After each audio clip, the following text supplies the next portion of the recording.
The Black Monk, Chapter 1.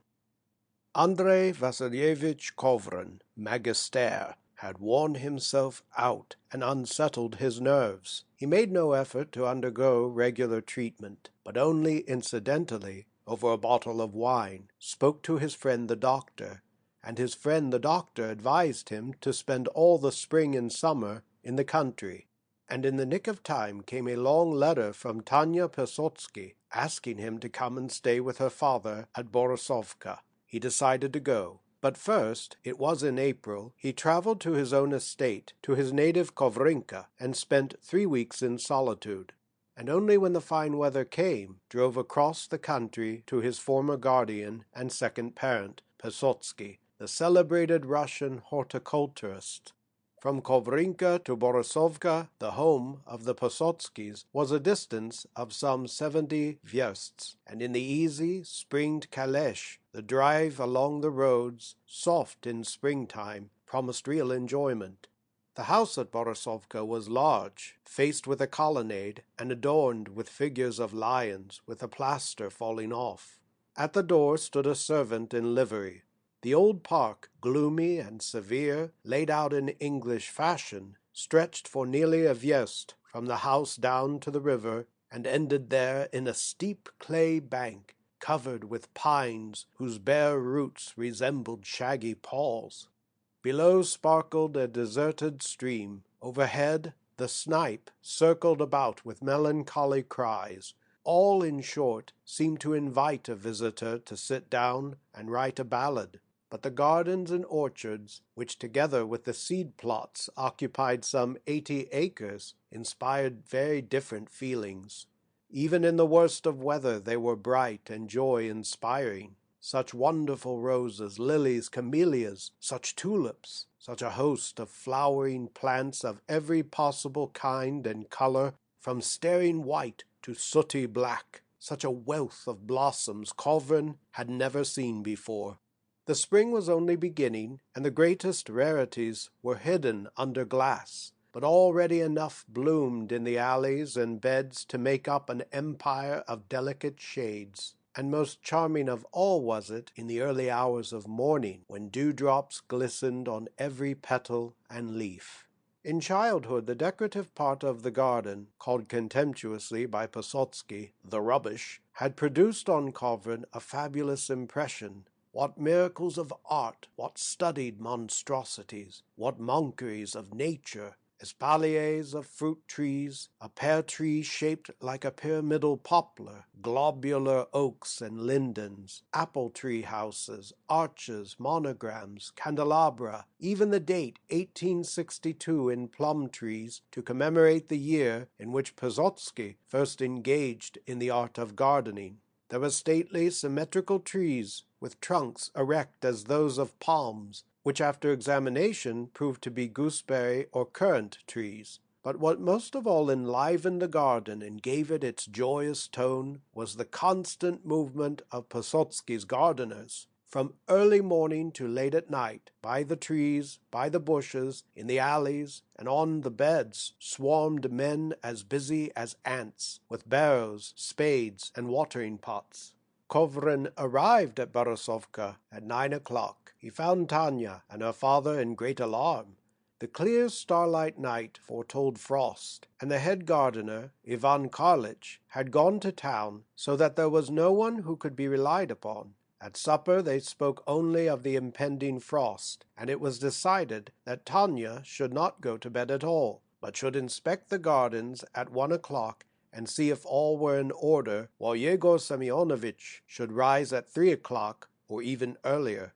Kovrin sat with Tanya all the evening, and after midnight accompanied her to the garden.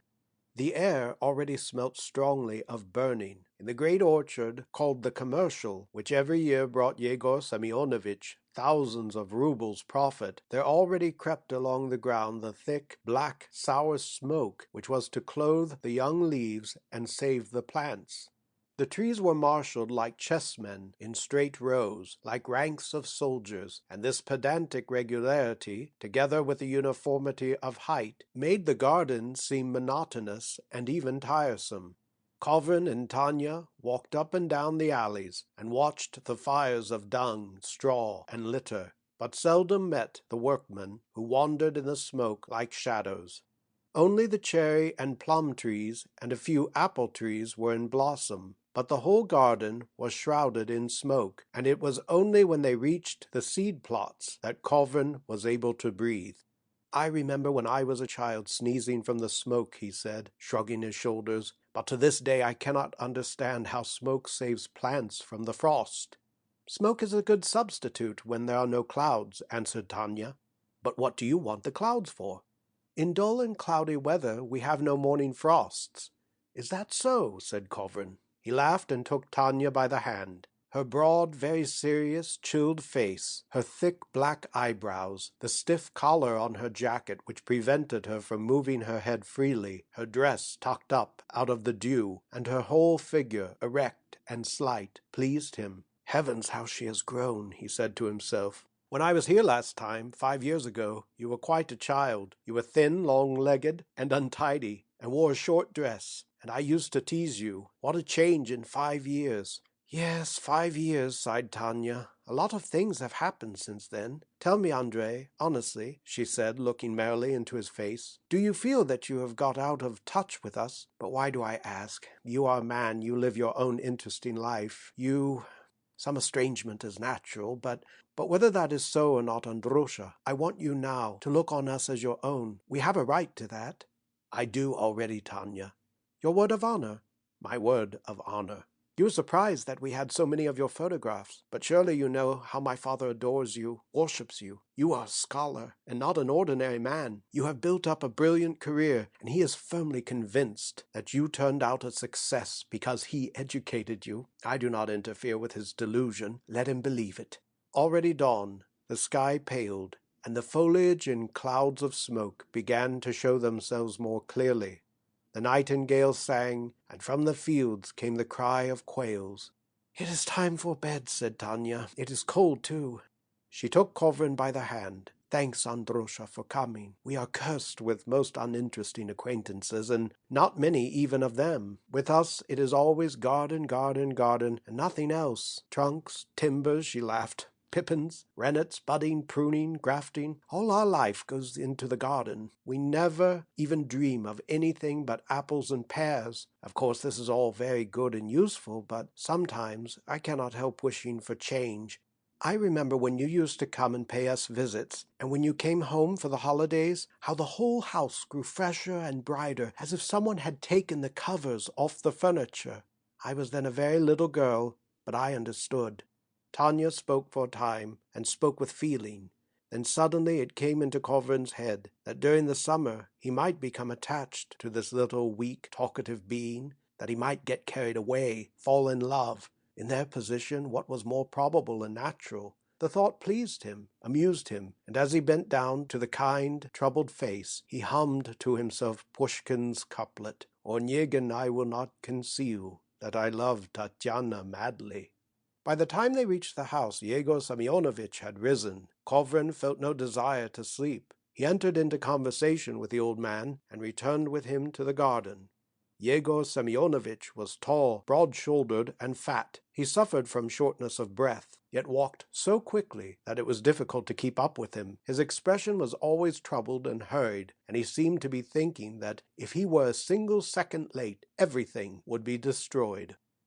"There, brother, is a mystery for you," he began, stopping to recover his breath. "On the surface of the ground, as you see, there is frost, but raise the thermometer a couple of yards on your stick, and it is quite warm. Why is that?" "I confess I do not know," said Kovrin, laughing. "No, you can't know everything. The biggest brain cannot comprehend everything. You are still engaged with your philosophy?" "Yes, I am studying psychology and philosophy generally." "And it doesn't bore you?" "On the contrary, I couldn't live without it." "Well, God grant," began Yegor Semyonovitch, smoothing his big whiskers thoughtfully, "well, God grant I am very glad for your sake, brother, very glad." Suddenly he began to listen, and making a terrible face ran off the path and soon vanished among the trees in a cloud of smoke. "Who tethered this horse to the tree?" rang out a despairing voice. "Which of you thieves and murderers dared to tether this horse to the apple tree? My God, ruined, ruined, spoiled, destroyed. The garden is ruined, the garden is destroyed, my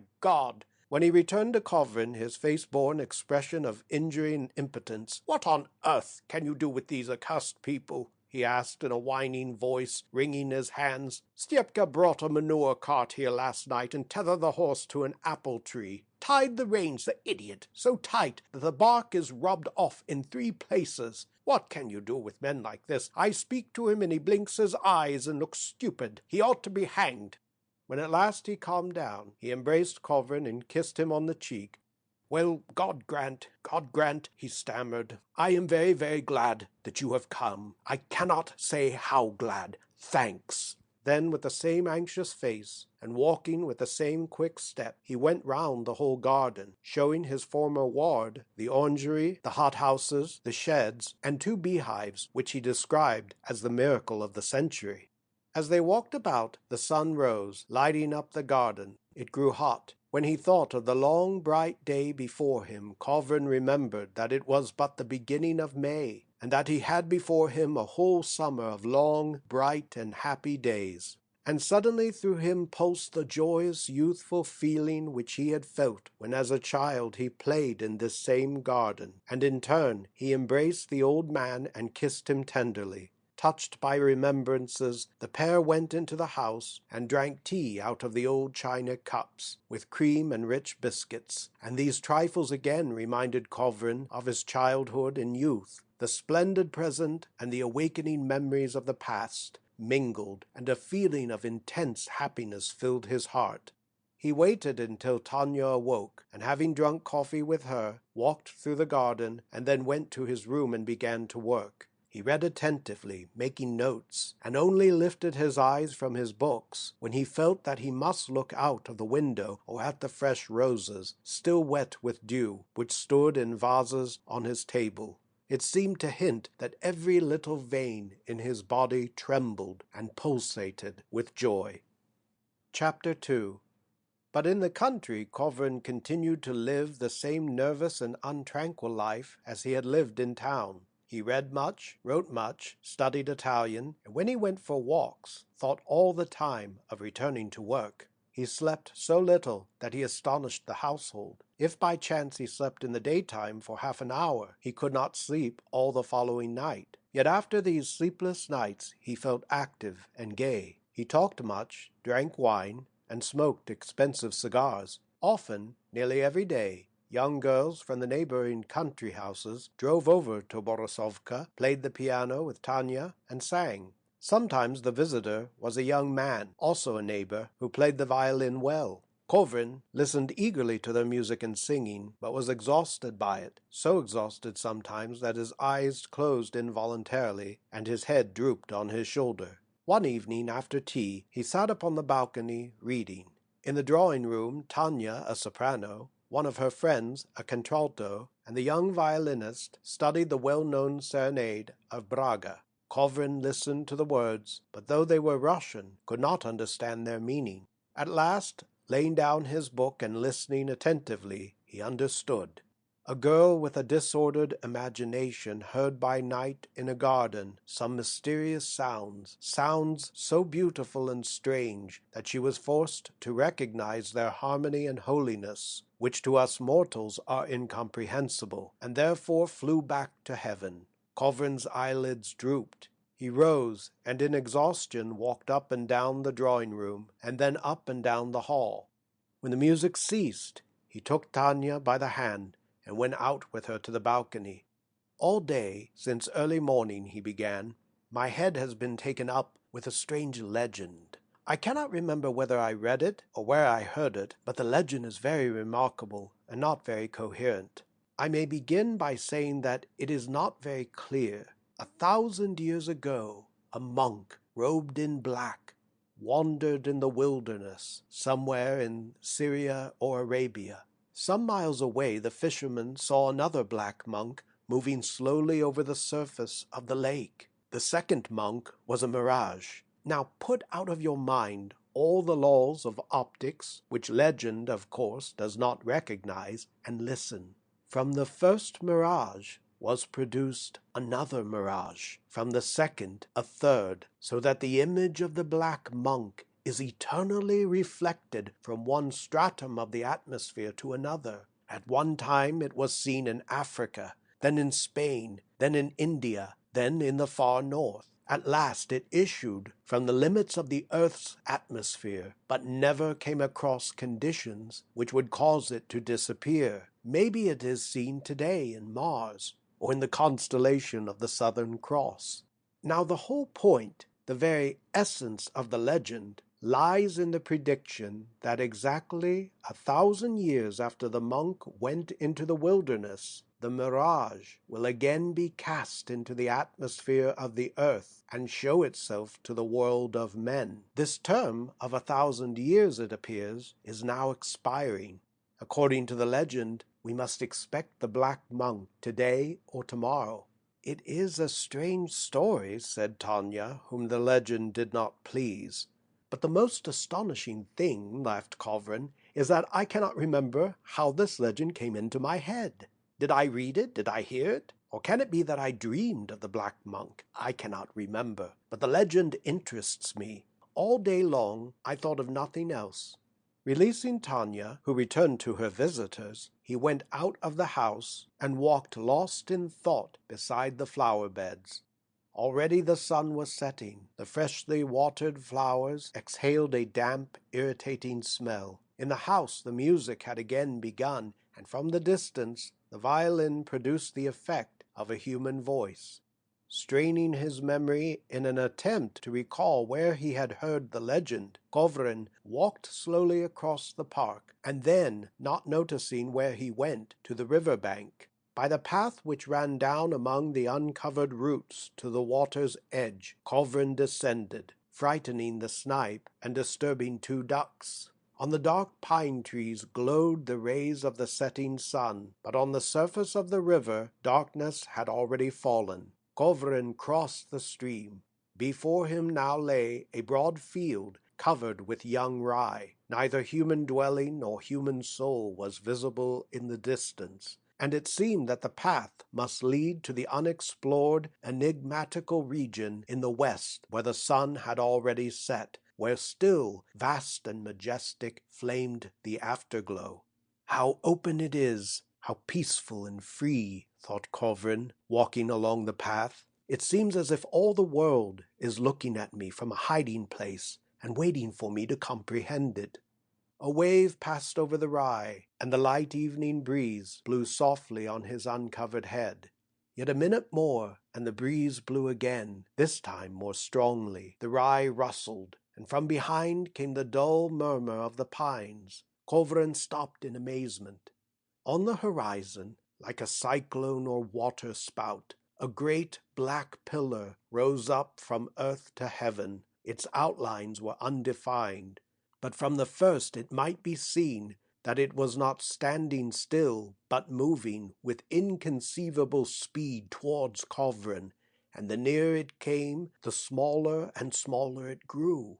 Involuntarily Kovrin rushed aside and made a path for it. A monk in black clothing, with grey hair and black eyebrows, crossing his hands upon his chest, was borne past. His bare feet were above the ground. Having swept some 20 yards past Kovrin, he looked at him, nodded his head, and smiled kindly, and at the same time slyly.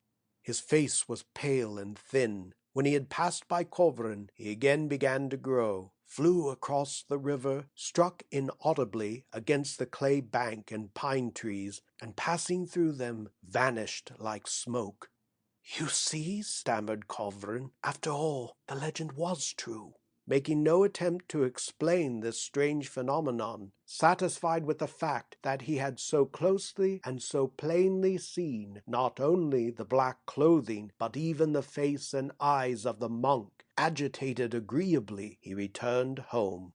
In the park and in the garden visitors were walking quietly. In the house the music continued, so he alone had seen the black monk. He felt a strong desire to tell what he had seen to Tanya and Yegor Semyonovitch, but feared that they would regard it as a hallucination, and decided to keep his counsel.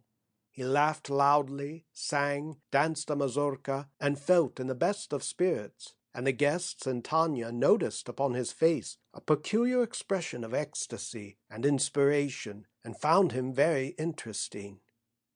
Chapter 3. When supper was over, and the visitors had gone, he went to his own room, and lay on the sofa. He wished to think of the monk, but in a few minutes Tanya entered. "There, Androsha, you can read father's articles," she said. "They are splendid articles. He writes very well." "Magnificent," said Yegor Semyonovitch, coming in after her with a forced smile. "Don't listen to her, please, or read them only if you want to go to sleep. They are splendid soporific." "In my opinion they are magnificent," said Tanya, deeply convinced. "Read them, Androsha, and persuade father to write more often. He could write a whole treatise on gardening." Yegor Semyonovitch laughed, blushed, and stammered out the conventional phrases used by abashed authors. At last he gave in. "If you must read them, read first these papers of Gauch's, and the Russian articles," he stammered, picking out the papers with trembling hands. "Otherwise you won't understand them. Before you read my replies, you must know what I am replying to. But it won't interest you. Stupid! And it's time for bed." Tanya went out. Yegor Semyonovitch sat on the end of the sofa and sighed loudly. "Ah, brother mine," he began after a long silence, "as you see, my dear Magister, I write articles and exhibit at shows and get medals sometimes. Pessotsky, they say, has apples as big as your head. Pessotsky has made a fortune out of his gardens. In one word, rich and glorious is Kochubey. But I should like to ask you, what is going to be the end of all this? The gardens, there is no question of that, are splendid. They are models. Not gardens at all, in short, but a whole institution of high political importance, and a step towards a new era in Russian agriculture and Russian industry. But for what purpose? What ultimate object? That question is easily answered.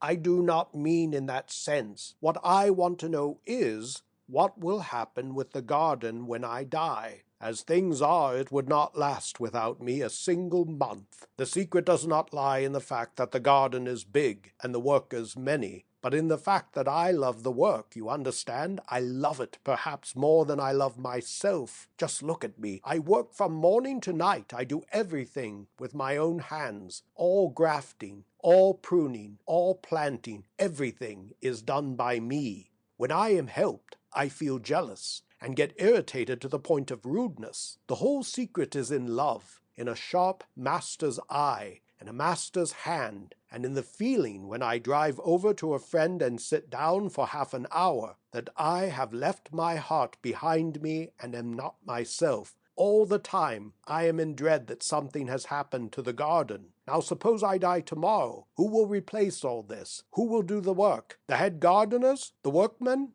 Why, the whole burden of my present worries is that my greatest enemy is not the hare or the beetle or the frost, but the hands of the stranger." "But Tanya," said Kovrin, laughing, "surely she is not more dangerous than a hare. She loves and understands the work." "Yes, Tanya loves it and understands it. If after my death the garden should fall to her as mistress, then I could wish for nothing better. But suppose, which God forbid, she should marry." Yegor Semyonovitch whispered and looked at Kovrin with frightened eyes. "That's the whole crux. She might marry. There would be children, and there would be no time to attend the garden. That is bad enough. But what I fear most of all is that she may marry some spendthrift, who is always in want of money, who will lease the garden to tradesmen, and the whole thing will go to the devil in the first year. In a business like this, a woman is the scourge of God." Yegor Semyonovitch sighed and was silent for a few minutes. "Perhaps you may call it egoism, but I do not want Tanya to marry. I am afraid. You've seen that fop who comes along with a fiddle and makes a noise. I know Tanya would never marry him, yet I cannot bear the sight of him. In short, brother, I am a character, and I know it." Yegor Semyonovitch rose and walked excitedly up and down the room. It was plain that he had something very serious to say, but could not bring himself to the point. I love you too sincerely not to talk to you frankly, he said, thrusting his hands into his pockets. In all delicate questions, I say what I think, and dislike mystification. I tell you plainly, therefore, that you are the only man whom I should not be afraid of Tanya marrying. You are a clever man, you have a heart, and you would not see my life's work ruined. And what is more, I love you as my own son, and am proud of you. So if you and Tanya were to end in a sort of romance, I should be very glad and very happy. I tell you this straight to your face, without shame, as becomes an honest man. Yegor Semyonovitch opened the door and was leaving the room, but stopped suddenly on the threshold. And if you and Tanya had a son, I could make a horticulturist out of him, he added, but that is an idle fancy. Good night. Left alone, Kovrin settled himself comfortably and took up his host's articles. The first was entitled Intermediate Culture, the second, a few words in reply to the remarks of Mr. Z about the treatment of the soil of a new garden, the third, more about grafting. The others were similar in scope, but all breathed restlessness and sickly irritation. Even a paper with the peaceful title of Russian Apple Trees exhaled irritability. Yegor Semyonovitch began with the words Audi alteram partem and ended it with sapienti sat, and between these learned quotations flowed a whole torrent of acid words directed against the learned ignorance of our patent horticulturists who observe nature from their academic chairs, and against Mr. Gauch, whose fame is founded on the admiration of the profane and dilettanti. And finally, Kovrin came across an uncalled-for and quite insincere expression of regret that it is no longer legal to flog peasants who are caught stealing fruit and injuring trees. His is good work, wholesome and fascinating, thought Kovrin, yet in these pamphlets we have nothing but bad temper and war to the knife. I suppose it is the same everywhere. In all careers, men of ideas are nervous, and victims of this kind of exalted sensitiveness. I suppose it must be so.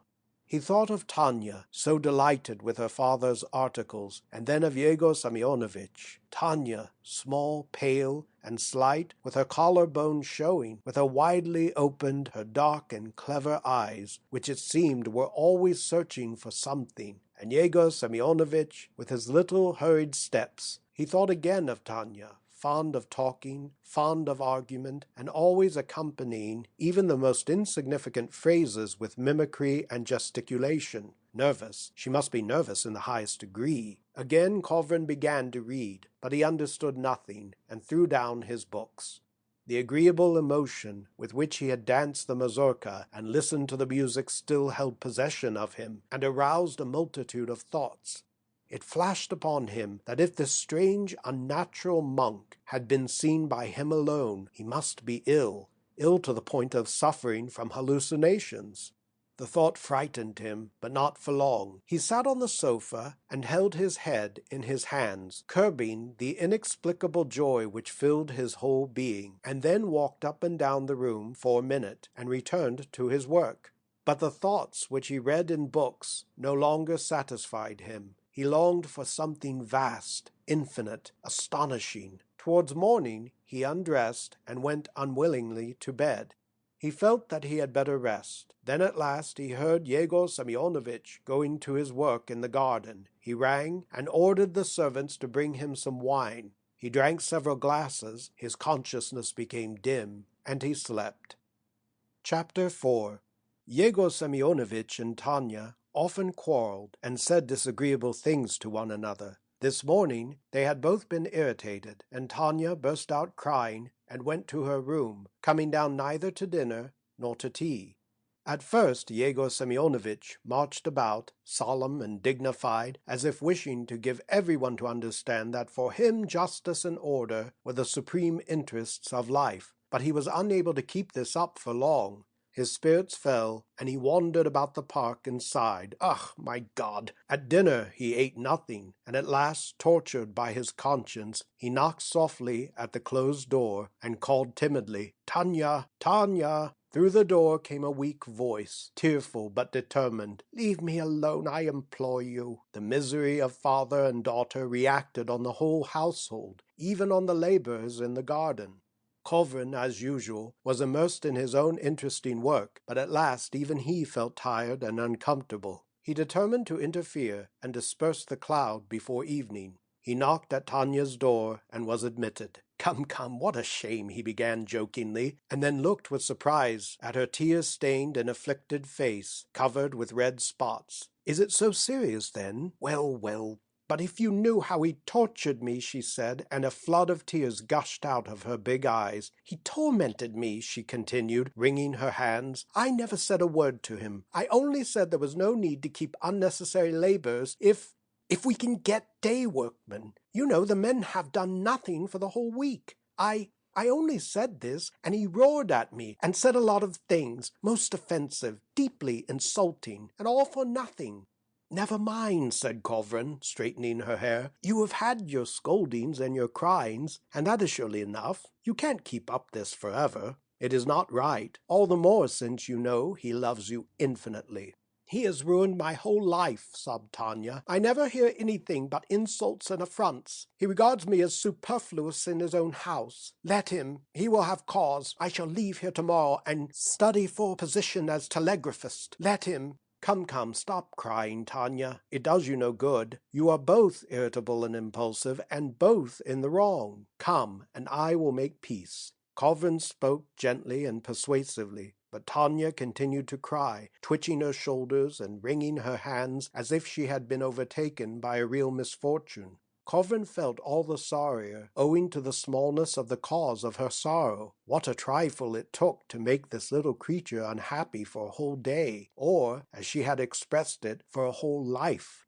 And as he consoled Tanya, it occurred to him that except this girl and her father, there was not one in the world who loved him as a kinsman. And had it not been for them, he, left fatherless and motherless in early childhood, must have lived his whole life without feeling one sincere caress or tasting even that simple, unreasoning love which we feel only for those akin to us by blood. And he felt that his tired, strained nerves, like magnets, responded to the nerves of this crying, shuddering girl. He felt, too, that he could never love a healthy, rosy-cheeked woman, but pale, weak, unhappy Tanya appealed to him. He felt pleasure in looking at her hair and her shoulders, and he pressed her hand and wiped away her tears. At last she ceased crying, but she still continued to complain of her father and of her insufferable life at home, imploring Kovrin to try to realize her position. Then by degrees she began to smile and to sigh that God had cursed her with such a wicked temper, and in the end laughed aloud, called herself a fool, and ran out of the room. A little later Kovrin went into the garden. Yegor Semyonovitch and Tanya, as if nothing had happened, were walking side by side up the alley, eating rye bread and salt. Both were very hungry. Chapter 5. Pleased with his success as peacemaker, Kovrin went into the park. As he sat on a bench and mused, he heard the rattle of a carriage and a woman's laugh. Visitors evidently again. Shadows fell in the garden, the sound of a violin, the music of a woman's voice reached him almost inaudibly, and this reminded him of the Black Monk. Whither, to what country, to what planet had that optical absurdity flown? Hardly had he called to mind the legend, and painted in imagination the black apparition in the rye field, when from behind the pine trees opposite to him walked inaudibly, without the faintest rustling, a man of middle height. His gray head was uncovered, he was dressed in black, and barefooted like a beggar. On his pallid, corpse-like face stood out sharply a number of black spots. Nodding his head politely, the stranger, or beggar, walked noiselessly to the bench and sat down, and Kovrin recognized the Black Monk. For a minute they looked at one another, Kovrin with astonishment, but the monk kindly, and, as before, with a sly expression on his face. "But you are a mirage," said Kovrin. "Why are you here, and why do you sit in one place? That is not in accordance with the legend." "It is all the same," replied the monk softly, turning his face towards Kovrin. "The legend, the mirage, all are products of your own excited imagination. I am a phantom." "That is to say you don't exist?" asked Kovrin. "Think as you like," replied the monk, smiling faintly. "I exist in your imagination, and as your imagination is a part of nature, I must exist also in nature." "You have a distinguished face. It seems to me as if in reality you had lived more than 1,000 years," said Kovrin. "I did not know that my imagination was capable of creating such a phenomenon. Why do you look at me with such rapture? Are you pleased with me?" "Yes, for you are one of the few who can justly be named the elected of God. You serve eternal truth. Your thoughts, your intentions, your astonishing science, all your life bear the stamp of divinity, a heavenly impress. They are dedicated to the rational and the beautiful, and that is, to the eternal." "You say to the eternal. Then can eternal truth be accessible and necessary to men if there is no eternal life?" "There is eternal life," said the monk. "You believe in the immortality of men?" "Of course. For you men there awaits a great and a beautiful future, and the more the world has of men like you, the nearer will this future be brought. Without you, ministers to the highest principles, living freely and consciously, humanity would be nothing. Developing in the natural order, it must wait the end of its earthly history. But you, by some thousands of years, hasten it into the kingdom of eternal truth, and in this is your high service. You embody in yourself the blessing of God which rested upon the people." "And what is the object of eternal life?" asked Kovrin. "The same as all life, enjoyment. True enjoyment is in knowledge, and eternal life presents innumerable, inexhaustible fountains of knowledge. It is in this sense it was said, 'In my Father's house are many mansions.'" "You cannot conceive what a joy it is to me to listen to you," said Kovrin, rubbing his hands with delight. "I am glad. Yet I know that when you leave me I shall be tormented by doubt as to your reality. You are a phantom, a hallucination. But that means that I am psychically diseased, that I am not in a normal state." "What if you are? That need not worry you. You are ill because you have overstrained your powers, because you have borne your health in sacrifice to one idea, and the time is near when you will sacrifice not merely it, but your life also. What more could you desire? It is what all gifted and noble natures aspire to." "But if I am psychically diseased, how can I trust myself?" "And how do you know that the men of genius, whom all the world trusts, have not also seen visions? Genius, they tell you now, is akin to insanity. Believe me, the healthy and the normal are but ordinary men. The herd, fears as to a nervous age, overexhaustion, and degeneration can trouble seriously only those whose aims in life lie in the present. That is the herd. The Romans had as their ideal mens sana in corpore sano. All that the Greeks and Romans said is not true. Exaltations, aspirations, excitements, ecstasies, all those things which distinguish poets, prophets, martyrs to ideas from ordinary men are incompatible with the animal life, that is, with physical health. I repeat, if you wish to be healthy and normal, go with the herd.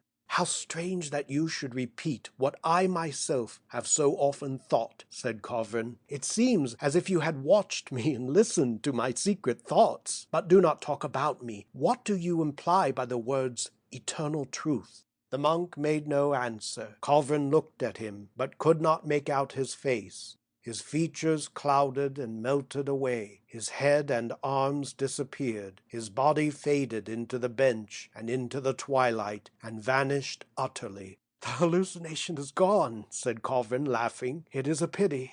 He returned to the house lively and happy. What the black monk had said to him flattered not his self-love, but his soul, his whole being, to be the elected, to to minister to eternal truth, to stand in the ranks of those who hasten by thousands of years the making mankind worthy of the kingdom of Christ, to deliver humanity from thousands of years of struggle, sin, and suffering, to give to one idea everything, youth, strength, health, to die for the general welfare. What an exalted, what a glorious ideal! And when through his memory flowed his past life, a life pure and chaste and full of labor, when he remembered what he had learnt and what he had taught, he concluded that in the words of the monk there was no exaggeration.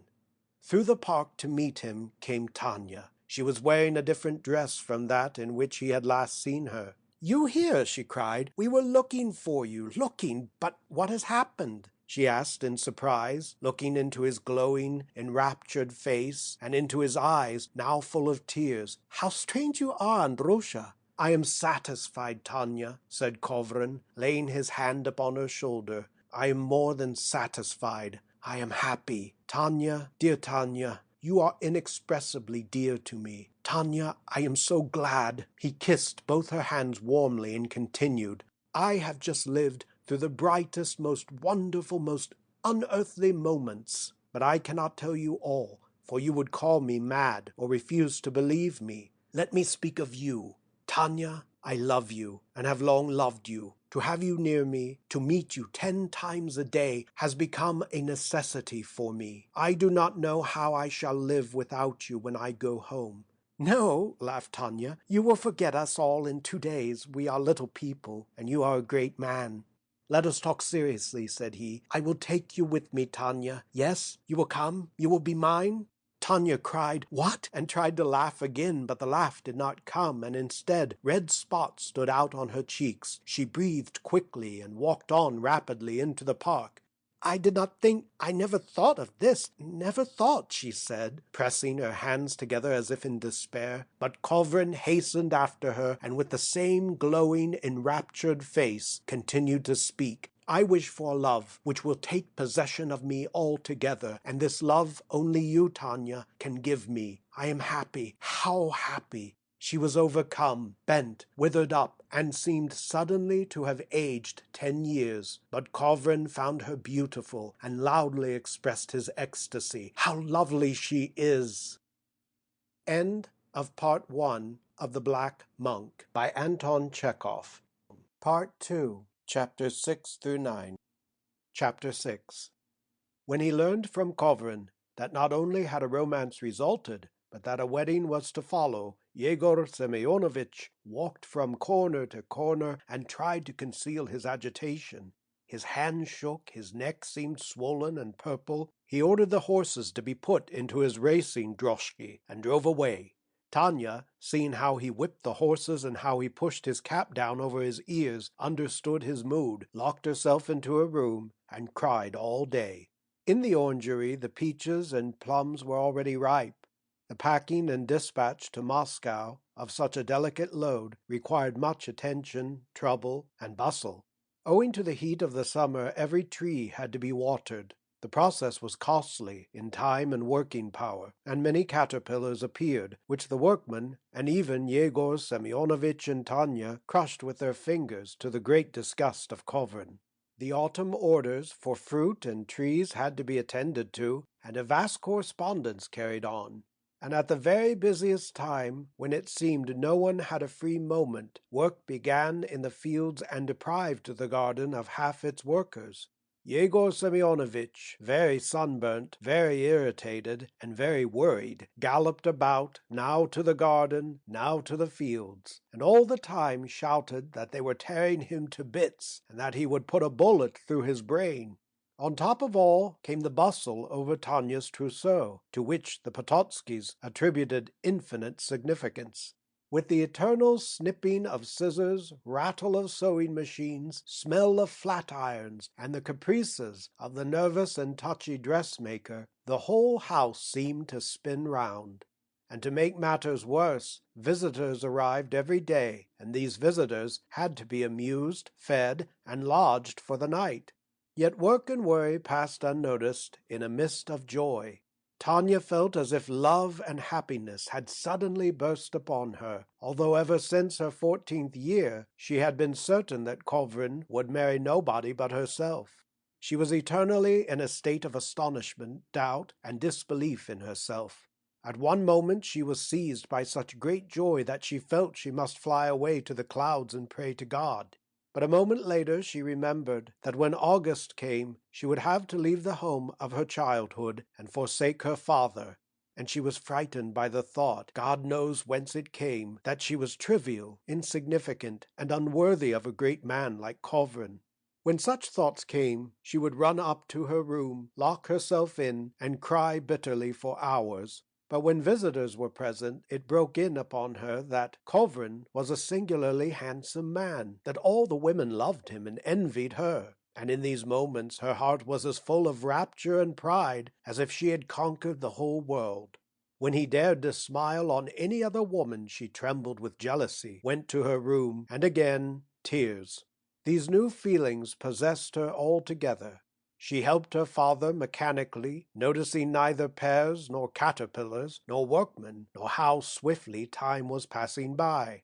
Yegor Semyonovitch was in much the same state of mind. He still worked from morning to night, flew about the gardens, and lost his temper, but all the while he was wrapped in a magic reverie. In his sturdy body contended two men, one the real Yegor Semyonovitch, who when he listened to the gardener Ivan Karlovitch's report of some mistake or disorder, went mad with excitement and tore his hair, and the other the unreal Yegor Semyonovitch, a half-intoxicated old man who broke off an important conversation in the middle of a word, seized the gardener by the shoulder, and stammered, "You may say what you like, but blood is thicker than water. His mother was an astonishing, a most noble, a most brilliant woman. It was a pleasure to see her good, pure, open angel face. She painted beautifully, wrote poetry, spoke 5 foreign languages, and sang. Poor thing, heaven rest her soul, she died of consumption."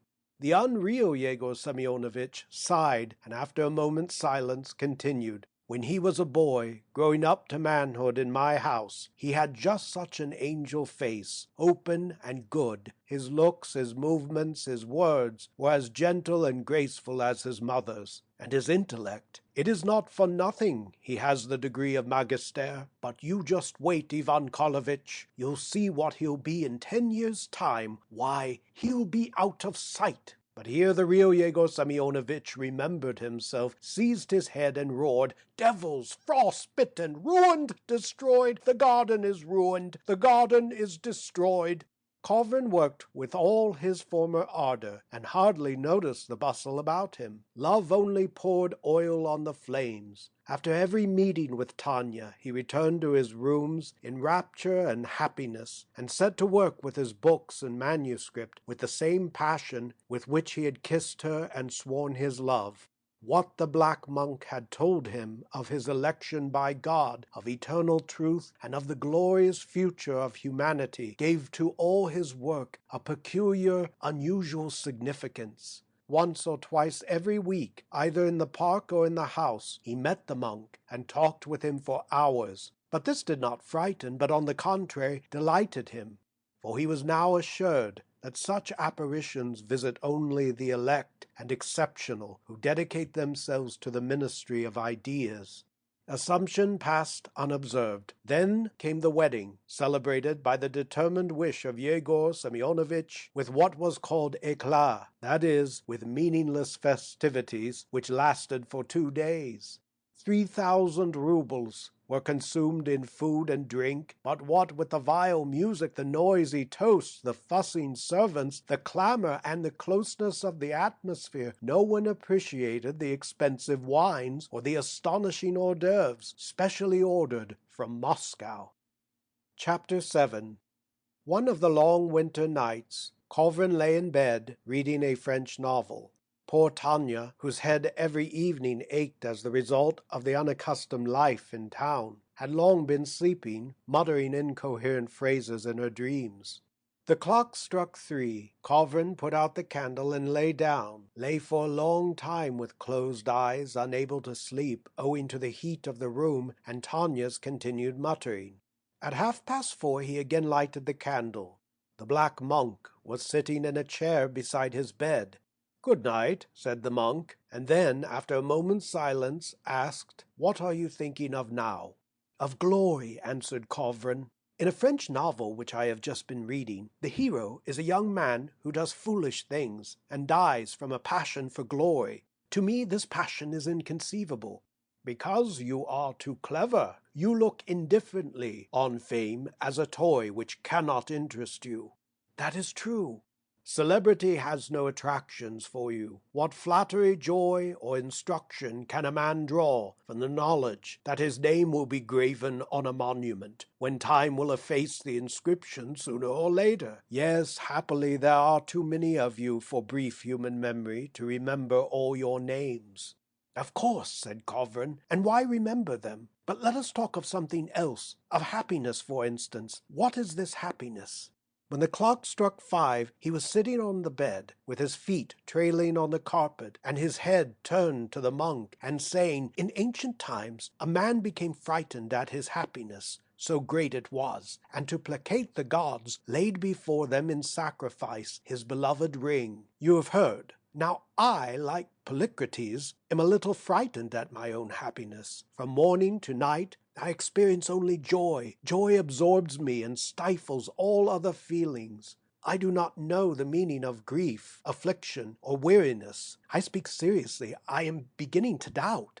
"Why?" asked the monk in an astonished tone. "Then you think joy is a supernatural feeling? You think it is not the normal condition of things? No, the higher a man has climbed in mental and moral development, the freer he is, the greater satisfaction he draws from life. Socrates, Diogenes, Marcus Aurelius knew joy and not sorrow, and the apostles said, 'Rejoice exceedingly, rejoice and be happy.'"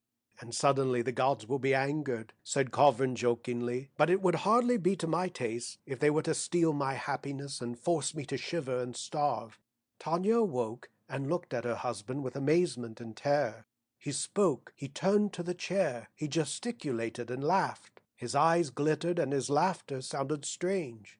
"Andrusha, whom are you speaking to?" she asked, seizing the hand which he had stretched out to the monk.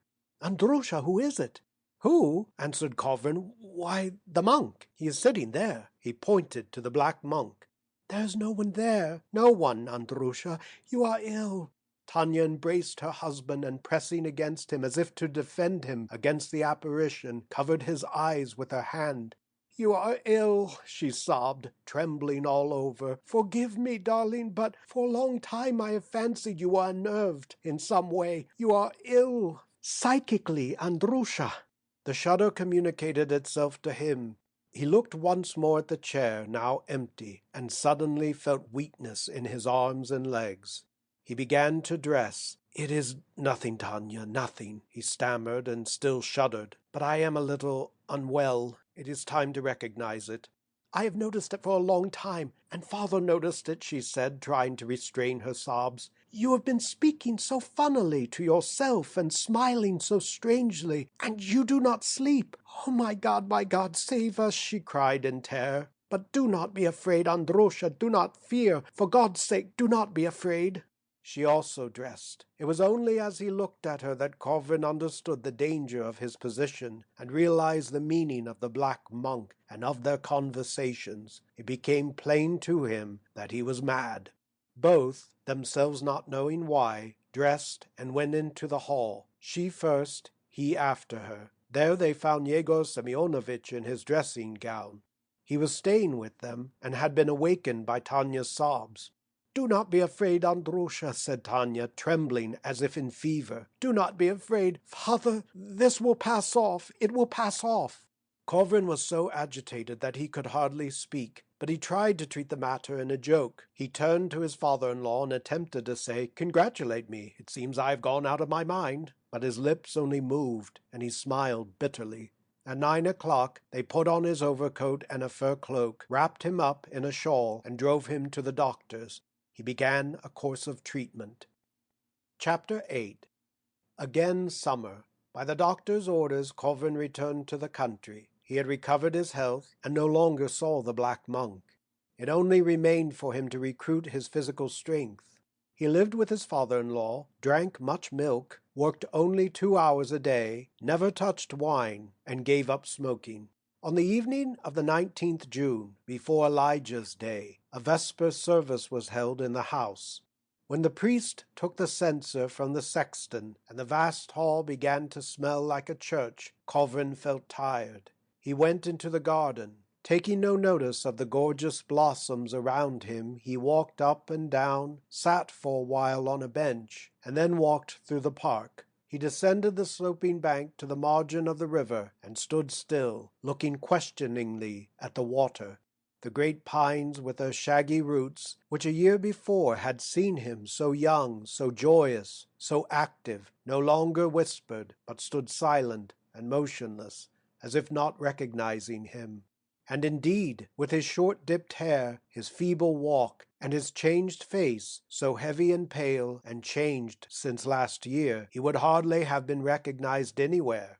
He crossed the stream. In the field, last year covered with rye, lay rows of reaped oats. The sun had set, and on the horizon flamed a broad, red afterglow, foretelling stormy weather. All was quiet, and gazing towards the point at which a year before he had first seen the black monk, Kovrin stood 20 minutes, watching the crimson fade. When he returned to the house, tired and unsatisfied, Yegor Semyonovitch and Tanya were sitting on the steps of the terrace, drinking tea. They were talking together, and seeing Kovrin, stopped, but Kovrin knew by their faces that they had been speaking of him. "It is time for you to have your milk," said Tanya to her husband. "No, not yet," he answered, sitting down on the lowest step. "You drink it. I do not want it." Tanya timidly exchanged glances with her father, and said in a guilty voice, "You know very well that the milk does you good." "Yes, any amount of good," laughed Kovrin. "I congratulate you. I have gained a pound in weight since last Friday."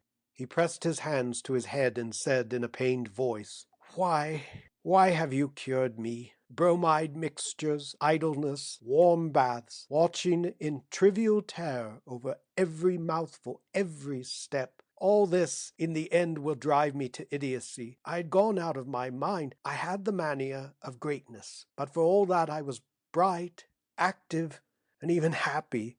I was interesting and original. Now I have become rational and solid, just like the rest of the world. I am a mediocrity, and it is tiresome for me to live.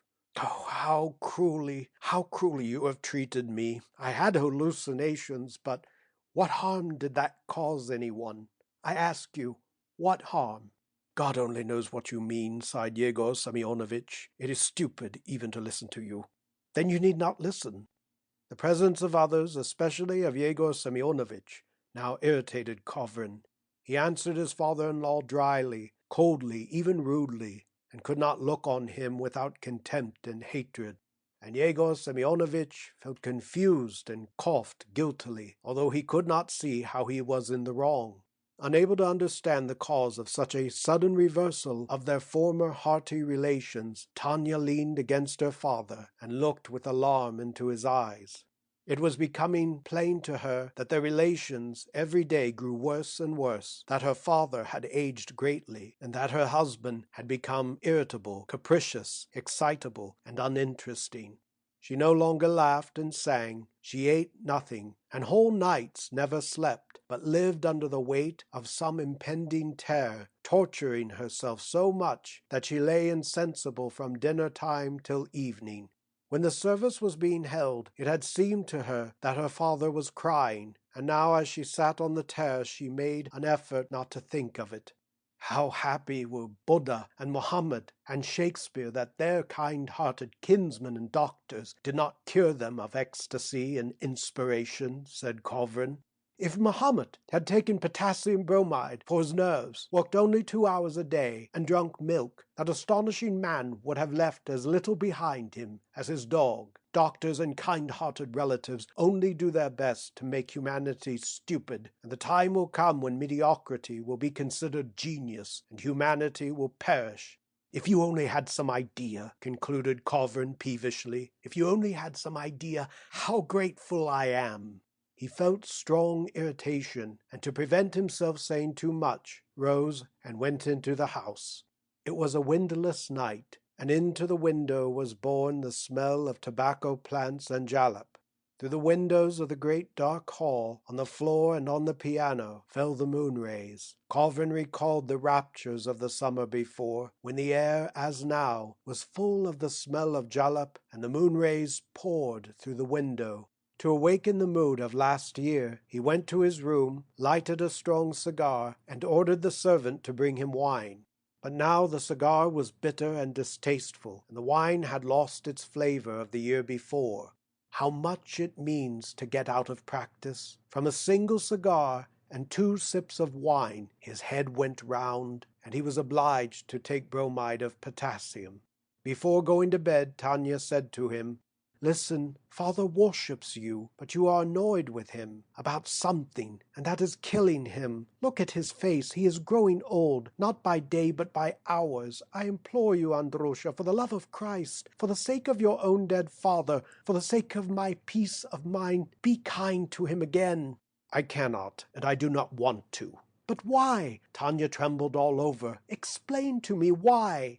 "Because I do not like him, that is all," answered Kovrin carelessly, shrugging his shoulders. "But better not talk of that. He is your father." "I cannot understand," said Tanya. She pressed her hands to her forehead and fixed her eyes on one point. "Something terrible, something incomprehensible is going on in this house. You, Andrusha, have changed. You are no longer yourself. You, a clever, an exceptional man, get irritated over trifles. You are annoyed by such little things that at any other time you yourself would have refused to believe it. Now, do not be angry, she continued, kissing his hands and frightened by her own words. You are clever, good, and noble. You will be just to father. He is so good. He is not good, but merely good-humored. These vaudeville uncles of your father's type, with well-fed, easy-going faces, are characters in their way, and once used to amuse me, whether in novels, in comedies, or in life. But they are now hateful to me. They are egoists to the marrow of their bones. Most disgusting of all is their satiety, and this stomachic, purely bovine or swinish optimism. Tanya sat on the bed and laid her head on a pillow. "This is torture," she said, and from her voice it was plain that she was utterly weary and found it hard to speak. "Since last winter not a moment of rest. It is terrible, my God, I suffer." "Yes, of course I am Herd, and you and your papa the massacred infants, of course." His face seemed to Tanya ugly and disagreeable. The expression of hatred and contempt did not suit it. She even observed that something was lacking in his face. Ever since his hair had been cut off, it seemed changed. She felt an almost irresistible desire to say something insulting, but restrained herself in time, and overcome with terror, went out of the bedroom. Chapter 9. Kovrin received an independent chair. His inaugural address was fixed for the 2nd of December, and a notice to that effect was posted in the corridors of the university. But when the day came, a telegram was received by the university authorities that he could not fulfill the engagement owing to illness. Blood came from his throat. He spat it up, and twice in 1 month it flowed in streams. He felt terribly weak, and fell into a somnolent condition. But this illness did not frighten him, for he knew that his dead mother had lived with the same complaint more than 10 years. His doctors, too, declared that there was no danger, and advised him merely not to work, to lead a regular life, and to talk less. In January the lecture was postponed for the same reason, and in February it was too late to begin the course. It was postponed till the following year. He no longer lived with Tanya, but with another woman, older than himself, who looked after him as if he were a child. His temper was calm and obedient. He submitted willingly, and when Varvara Nikolaevna, that was her name, made arrangements for taking him to the Crimea, he consented to go, although he felt that from the change no good would come. They reached Sevastopol late one evening and stopped there to rest, intending to drive to Yalta on the following day.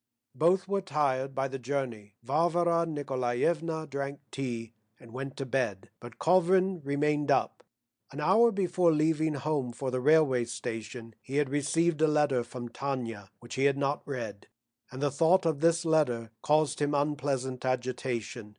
In the depths of his heart he knew that his marriage with Tanya had been a mistake.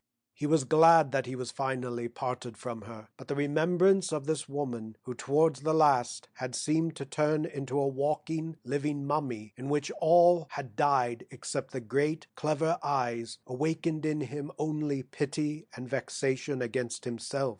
The writing on the envelope reminded him that 2 years before he had been guilty of cruelty and injustice, and that he had avenged on people in no way guilty his spiritual vacuity, his solitude, his disenchantment with life. He remembered how he had once torn into fragments his dissertation and all the articles written by him since the time of his illness, and thrown them out of the window, how the fragments flew in the wind and rested on the trees and flowers. In every page he had seen strange and baseless pretensions, frivolous irritation, and a mania for greatness. And all this had produced upon him an impression that he had written a description of his own faults. Yet when the last copybook had been torn up and thrown out of the window, he felt bitterness and vexation, and went to his wife and spoke to her cruelly. Heavens, how he had ruined her life!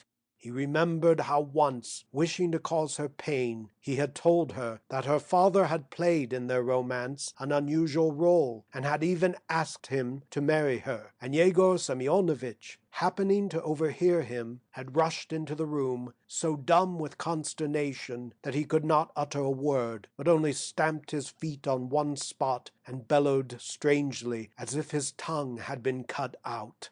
And Tanya, looking at her father, cried out in a heart-rending voice and fell insensible on the floor. It was hideous.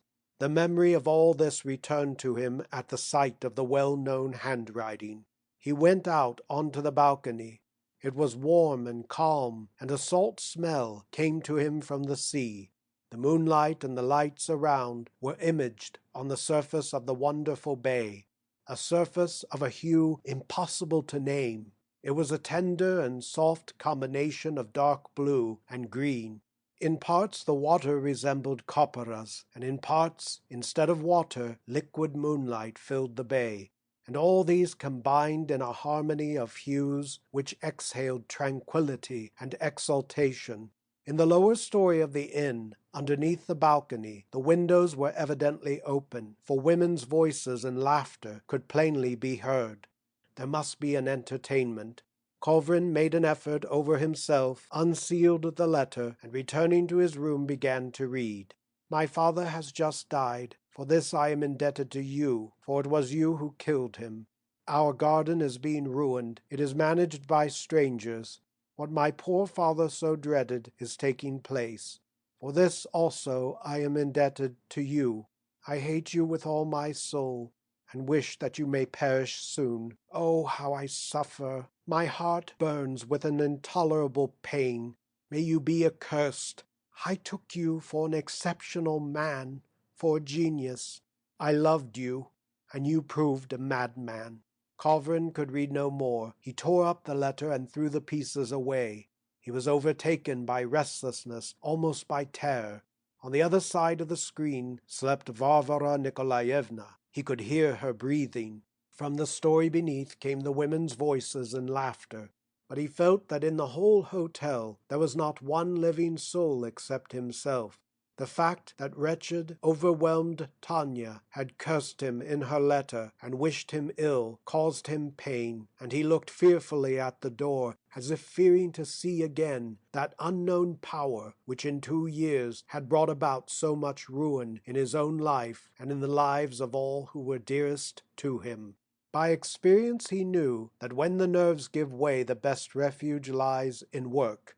He used to sit at the table and concentrate his mind upon some definite thought. He took from his red portfolio a copybook containing the conspect of a small work of compilation which he intended to carry out during his stay in the Crimea, if he became tired of inactivity. He sat at the table and worked on this conspect, and it seemed to him that he was regaining his former peaceful, resigned, impersonal mood.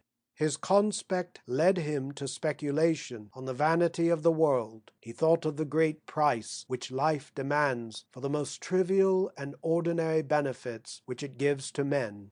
To reach a chair of philosophy under 40 years of age, to be an ordinary professor, to expound commonplace thoughts, and those thoughts the thoughts of others, in feeble, tiresome, heavy language, in one word, to attain the position of a learned mediocrity. He had studied 15 years, worked day and night, passed through a severe psychical disease, survived an unsuccessful marriage, been guilty of many follies and injustices which it was torture to remember.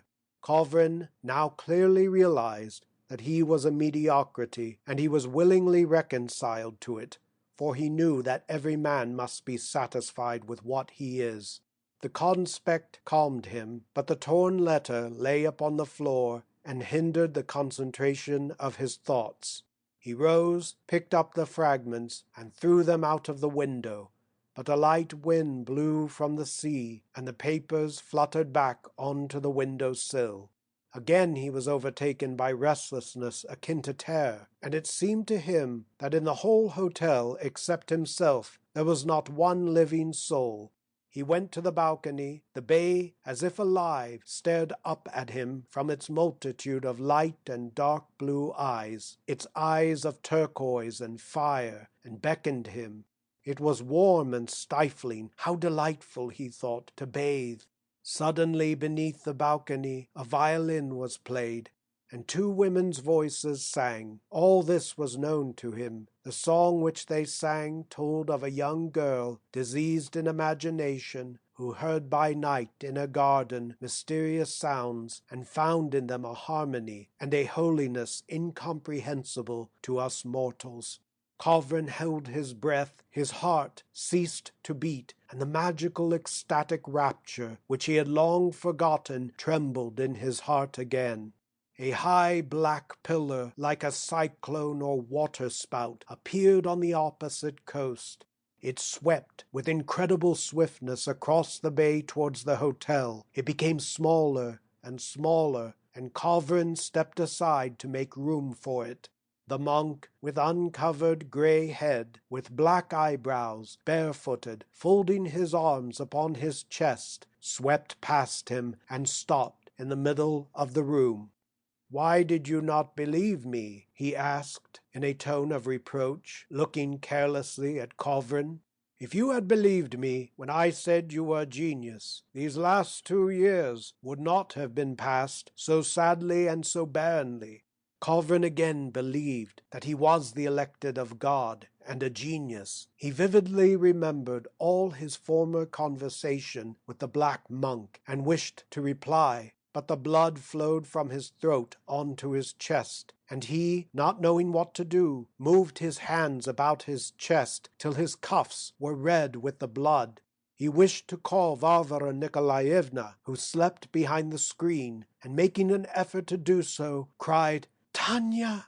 He fell on the floor, and raising his hands again, cried, "Tanya!"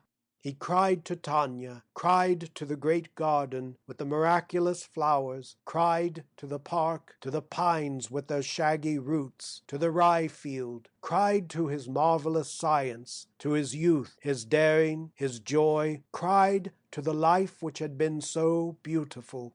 He saw on the floor before him a great pool of blood, and from weakness could not utter a single word. But an inexpressible, infinite joy filled his whole being. Beneath the balcony the serenade was being played, and the black monk whispered to him that he was a genius, and died only because his feeble, mortal body had lost its balance, and could no longer serve as the covering of genius. When Varvara Nikolaevna awoke, and came from behind her screen, Kovrin was dead. but on his face was frozen an immovable smile of happiness. End of The Black Monk by Anton Chekhov, translated by Robert Edward Crozier Long.